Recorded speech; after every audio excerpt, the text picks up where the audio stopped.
दिल के अरमा आंसुओं में बह गए, हम वफा करके भी तन्हा रह गए। दिल के अरमा आंसुओं में बह गए। हालार पुते बांगीर पुतेर दल तो गालागाली दितेও मन चाय ना, তোকে গালাগালি দিতেও মন চায় না। কত সুন্দর আল্লাহ তোদের হাতে কইরা বানাইছে, কত সুন্দর কইরা নিষ্পাপ শিশুর মতো এক একটা চেহারা তোদের। তোকে কি দেখে গালাগালি দিমু ক?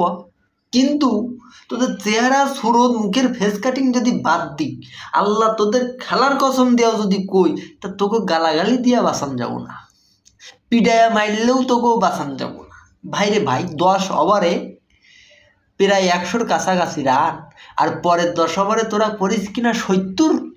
হ্যাঁ থু সালা, আর সারা দল 20টা রান হইলে তো এই ম্যাচটা জিতা যাইতাম। 20টা অনলি 20টা রান, 190-95 এই মাঠের জন্য ঠিক আছে।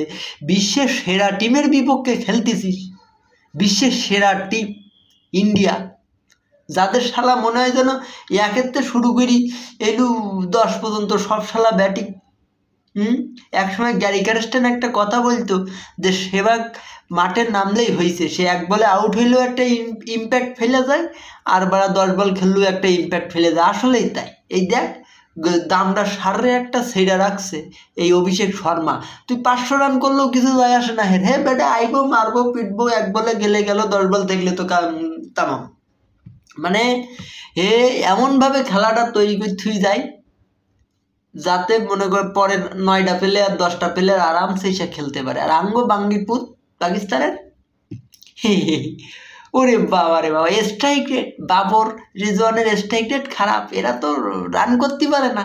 এরে ভাই হে দুটো তো তাও কি বলে খেলাটারে আস্তে আস্তে ধাপে ধাপে নিয়ে যেত, ধাপে ধাপে নিয়ে যেত। বাবর রিজওয়ান যখন খেলতো এই 2টাই খেলতো, বাদ বাকি তো সব মাশাল্লাহ আইতো আর যাইতো।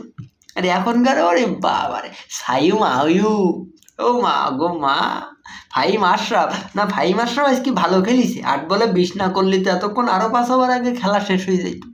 ও মা গো মা। তারপরে কি মোহাম্মদ নেওয়াজ নাম্বার 7 হারিস, মোহাম্মদ হারিস, ও মা গো মা 104 স্ট্রাইক রেট। ও বাবা ক্যাপ্টেন 105 স্ট্রাইক রেট। এগো ধৈরা এগো T20 কোন লেভেল, এরা টেস্টের জন্য পারফেক্ট না। আর খেলাধুলোর একেবারে ভেঞ্চা বানায় রেখেছে এরা, নাকি প্লেয়ার আবার জাতীয় দলে খেলা করতে, এতে জাতীয় দলের নেচে কেটে। আর একটা হয়েছে কি, ওরে বাপ দাদাদের সম্পর্ক যত ভালো, যার যত সম্পর্ক ভালো তার সাথে তার ম্যাচ নামাই দিতে হবে, তা না হলে হবে না। শালার এরকম আমাদের এক সময় আমাদের দেশে সরকারি চাকরি বাকরির ক্ষেত্রে এই জিনিসটা চলতো, বাপ দাদা খালু মালু সব বেড়ে ঢুকাই দে, হ্যাঁ যার সব ঢুকাই দে। আর এখন পাকিস্তানের জাতীয় টিমই এই খেলার পুতেগা বাঙ্গির পুতেদের এই থিওরি চলে যে বাপ দাদা খালা খালু নাতি নাতি যার যে আছে সব আসুক। এই যে আমার আর একটা সমর্থক এসে গেছে, এখন ওস্তাদে খুব ব্যস্ত, আমার ভিডিও করতে দেবে না। যাই হোক আজকে এই পর্যন্তই। হ্যাঁ একটু গালাগালি দেখা বাঙ্গির পুত আল্লাহ, একটা খেলাও করতে পারে না। আল্লাহ রে আল্লাহ, এরা কি খেলা করল আর এরা কি